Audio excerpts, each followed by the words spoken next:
গুলি খাইছে একটা। জুলাই অভ্যুত্থানের প্রথম শহীদ আবু সাইদ হত্যা মামলায় বুধবারের সূচনা বক্তব্যের পর শুরু হলো সাক্ষ্য গ্রহণ।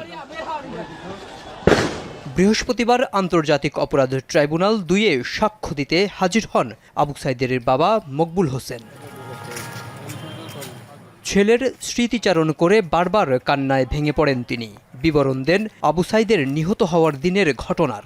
সাক্ষ্য গ্রহণ শেষে যা তুলে ধরেন আন্তর্জাতিক অপরাধ ট্রাইব্যুনালের প্রসিকিউটর গাজী তামিম। শহীদ আবু সাইদের গর্বিত পিতা আজকে এই মামলার সাক্ষ্য প্রদান করেছেন এবং তার সাক্ষ্য প্রদানের মাধ্যমেই আবু সাইদের মামলার সাক্ষ্য গ্রহণ শুরু হলো।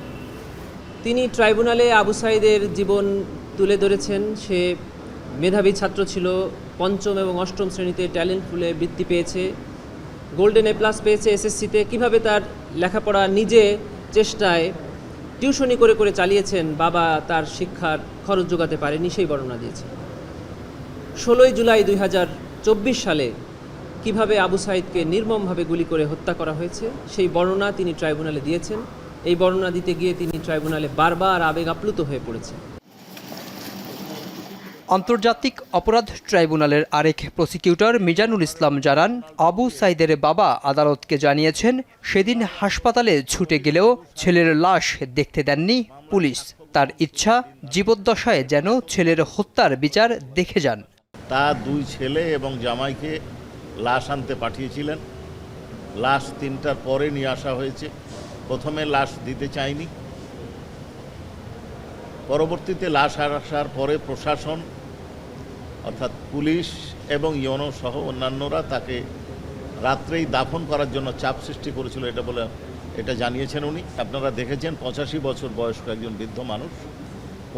ওনার আকাঙ্ক্ষা ছিল যে ওনার ছেলে চাকরি করবে, উনি এটা দেখে যাবেন, কিন্তু উনি এটা দেখতে পারেননি।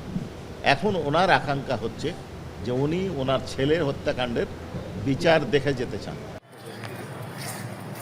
আবু সাইদ হত্যা মামলায় পরবর্তী সাক্ষ্য দিবেন রংপুরের স্থানীয় এক সাংবাদিক।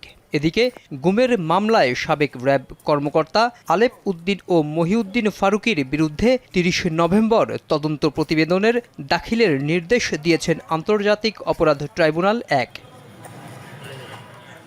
মেহরাব সুমন, এখন, ঢাকা।